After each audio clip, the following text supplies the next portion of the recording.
Hello and welcome back, class. I want to take this lecture to sort of expand upon some of the concepts that I talked about in my lecture on ancient Egyptian history. There I spent half the video talking about the historical aspect of ancient Egypt, and I spent roughly the last half talking about Egyptian religious belief.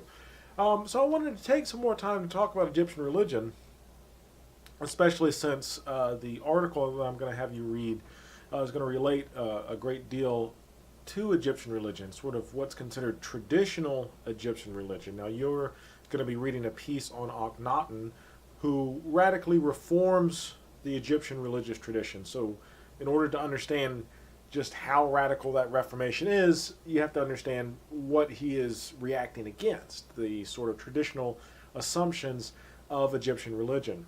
Now, I mentioned in my other lecture, I talked about the place of the pharaoh, the relationship between the pharaoh and his subjects, and the relationship between pharaoh and God, that the pharaoh sort of serves as an intermediary between the gods and the people. And I kind of tied it all in talking about this Egyptian concept of Ma'at. Ma'at being one of the fundamental concepts in Egyptian religious belief, Ma'at being this idea of order as opposed to disorder, the sort of basic dichotomy that you see play out in Egyptian religion between order, symbolized, it's deified later on, and disorder, who comes in the form of the god Set. These two constantly being at struggle with each other, being at war with one another. It plays out in the mythology, but it also plays out in sort of the day-to-day life of the Egyptians. Egyptian religion being about how to maintain this order in your daily life, as well as how the pharaoh is to maintain this order sort of on a national scale. So, Ma'at being this concept of order, and order in how you sort of extend in the meaning of order, how we are to conduct ourselves, how well we manage the order in our lives. Now, I'm going to be referencing some gods here, as well as some images that I want you to kind of pull up the PowerPoint. It would help if you pull up the PowerPoint. I'm kind of going between the PowerPoint and this video right now. That will sort of help you follow along with me. So the concept of Ma'at, getting to this idea of order, but also being able to maintain order in one's individual life, and disorder being associated with almost ingratitude, not being grateful for the gifts that you have, and there's sort of a strange connection, but this idea that we should almost be content with our lives, and that we should focus on what we are thankful for, as opposed to focusing on what we don't have, because focusing on what we don't have is going to cause us to sort of overextend ourselves, overexert ourselves for those things that aren't really necessary. So they have this really neat tradition in ancient Egyptian religion called the 5 gifts of Hathor. You'd memorize 5 things that you are thankful for, assuming that you had 5 fingers, one thing for each finger, whether it's your wife, whether it's the food that you're eating, whether it's your house. And you would sort of, you would memorize these in order to remind yourself that you have something to be grateful for, that you have something that is meaningful in your life, and to help keep disorder at bay, to help help maintain Ma'at within your own individual self. And the emphasis on the individual and how well the individual maintains order is also very important. On the PowerPoint there, I have this slide. The whole slide is this. So it's actually it's a piece of cloth, but it's depicting what happens to you after death. All of which hangs upon this idea of Ma'at. If you could see it there, there's this big scale, and it's got Anubis, the jackal-headed god, and there's somebody standing before the scale, and he's got like this little bird thing perched on his shoulder, and there are all these people above him. So how well, and as I said in my last lecture, one of the things that characterizes Egyptian culture is this really sort of fascination and this emphasis on death, and especially a great concern with what happens after death. So Egyptian religion's all about promoting order, all about promoting individual harmony, and this was because after death, your life was weighed, and your heart was literally weighed to see how well this order was kept. And disorder throughout life is something that sort of like sticks to your heart being symbolic of, I haven't taken anatomy in a while, the heart's on the left side? Yeah, left side. Disorder sticks to your heart. It like weighs you down. It brings you down as a person. And so after your death, you can see it depicted in this picture. On one scale is the person's heart, and on the other scale is a feather. And your heart would be weighed against this feather. And if your heart was heavy, if your heart had been sort of clogged up and brought down by disorder, you'd be deemed unfit to enter the afterlife. And the people who are judging you, you can kind of see on the top row of this relief all these people that are sitting in chairs. Several judges would sit in condemnation or in justification of you, of when your heart was weighed. So if your heart was heavier than the feather, then you would be fed to this weird like crocodile, half leopard thingy that would devour your soul, and your soul would cease to exist. Non-existent is, you can think of it as a form of hell for the Egyptians. They were so concerned with death, they were so concerned with what happened in the afterlife, that there's this, that non-existence is seen as like the worst possible thing that could happen to you.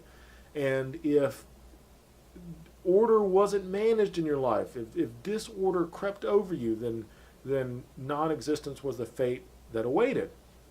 On the other hand, if your heart was light, right, if you were able to keep your life orderly, if you were able to do those things that were required of you throughout your life, if you maintained good relationships, if this was deemed to be the case, if this is deemed to be the case in the afterlife, and your heart is lighter than that feather, then you were granted permission to enter the afterlife. The afterlife for the Egyptians, kind of similar to our conception of the afterlife today, or how some people would describe the afterlife, like this life, but just like better, right? You don't get sick, you don't get the flu, you don't have to go to school. You're just sitting around with your family, just having like a perpetual family dinner. You get to go meet all of your dead relatives, perhaps even your dead pets. The ancient Egyptians really loved their cats, right? And in some traditions, you have to like be nice to the ferryman. That was like the final test.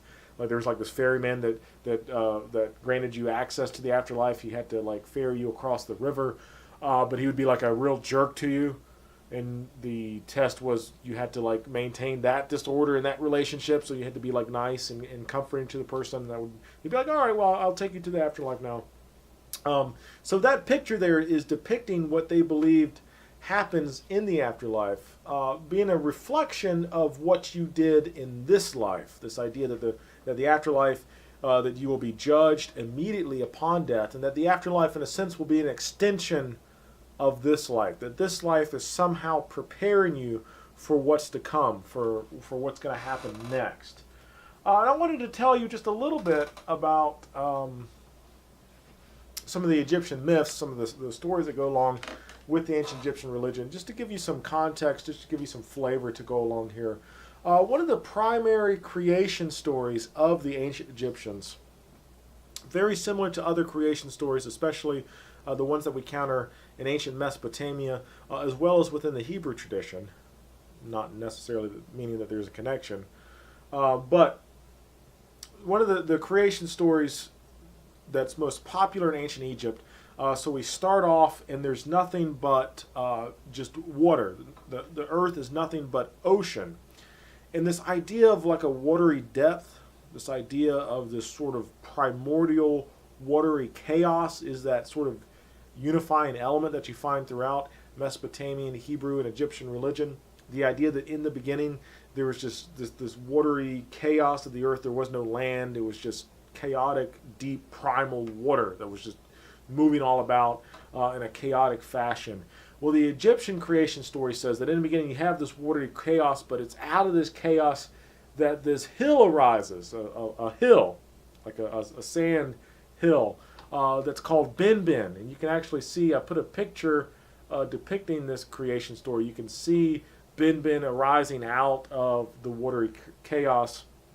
And on top of the hill is Atum, Atum sort of being like the father god, the god that all the other gods come from. So Atum is sitting on top of Ben Ben, this hill that arises out of the watery chaos, and Atum is looking around, but he's all alone. There's no one there to keep him company. There's nobody nobody to talk to, nobody to have a relationship with. So in Egyptian mythology, kind of strange, but bear with me. So Atum has relations with his shadow. He procreates with his own shadow. I'm not quite sure what that's all about, but that's what the text says. And it's from this relationship with his own shadow that Atum's two children are born. A female Shu and the male Tefnut. Tefnut and Shu being brother and sisters, but also falling in love with each other. At one point in time, Tefnut and Shu leave their father Atum, and Atum gets like really scared and really worried until they both come back, and then he's like weeping tears of joy, and it's from his tears that humanity is born. But we're still existing in this weird sort of state. They're on Ben Ben the hill, but there's just nothing but watery chaos around them. Shu and Tefnut have two children. They're in love. They have two children, Geb and Nut. Geb being the sky, Nut being the earth. And Geb and Nut immediately fall in love with each other. And Atum, for whatever reason, sees it fit to separate them. The earth and the sky are separated, but it's kind of a tragic story, right? These two lovers are so close, yet they're so far away from each other they can't interact with each other, but they're perpetually like looking at each other. It's the separation of the earth and the sky. It's talking about how exactly the earth was created. But Geb and Nut, before they're separated, they have children. These 5 children being sort of the principal Egyptian gods. We have Osiris, Isis, Nephthys, and Horus. Osiris, Isis, Nephthys, and Horus. Osiris, Isis is the Egyptian goddess, not the Islamic state. Osiris and Isis are husband and wife.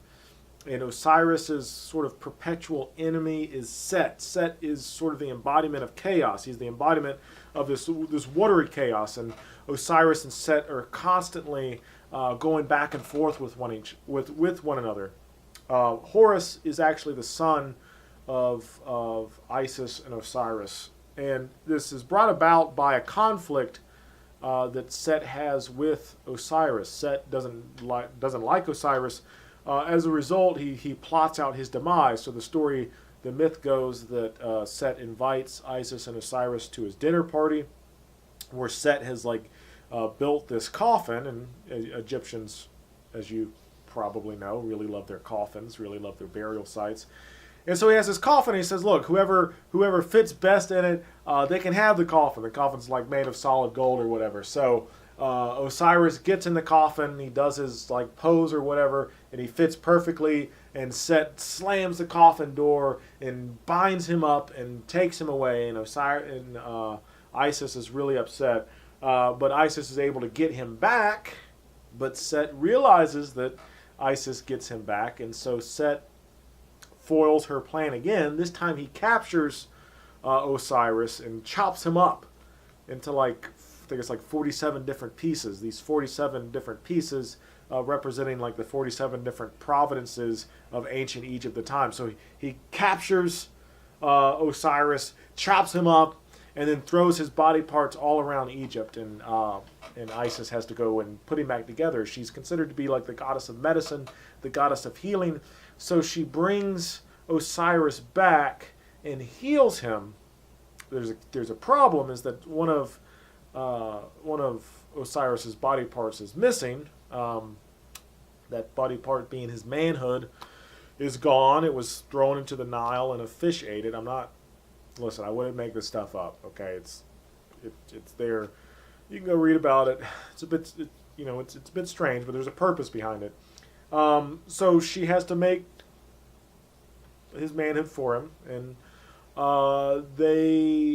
she gets pregnant. They have relations. She gets pregnant, and out pops Horus. Horus being sort of who's going to win the battle with Set, because Osiris, even though he is brought back, he's dead, and he's sort of condemned as a result to the underworld. And this struggle between Set and Horus will be will be played out a lot in Egyptian religion. But I say all that because it's played out in different ways, right? You can look at the construction of the pyramids, for example, the pyramids going up to heaven. The pyramids are not only physical tombs, but they're also symbolic representations. The heavens tend to believe that's the gods dwell among us, but they also dwell in the heavens. But the pyramids representing Bin, representing that ancient hill coming out of the chaos, coming out of human society, right, and into the perfect place of the heavens. So this religion, polytheistic, but also each one of these gods, remember, being associated with a particular action, a particular activity. These religious beliefs, not just about what people believed about the gods, but how they carried out these beliefs, typically in the forms of magic. Again, not David Blaine style magic, but like Harry Potter style magic, right? Casting spells and enchantments and sorceries, all of which were intended to benefit the individual, to invoke the power of the gods, to in some way assist the individual. And Akhenaten completely undoes all of this. Completely changes all this. He says Osiris, Set, Horus, just forget about them, right? They don't matter anymore. Aten-Re, the sun god, is the only god that matters. Okay, so keep that in mind as you're reading your article about about Akhenaten. Hopefully this helps some. All right, guys, that's all I got for this video. Give me a call or an email if you got any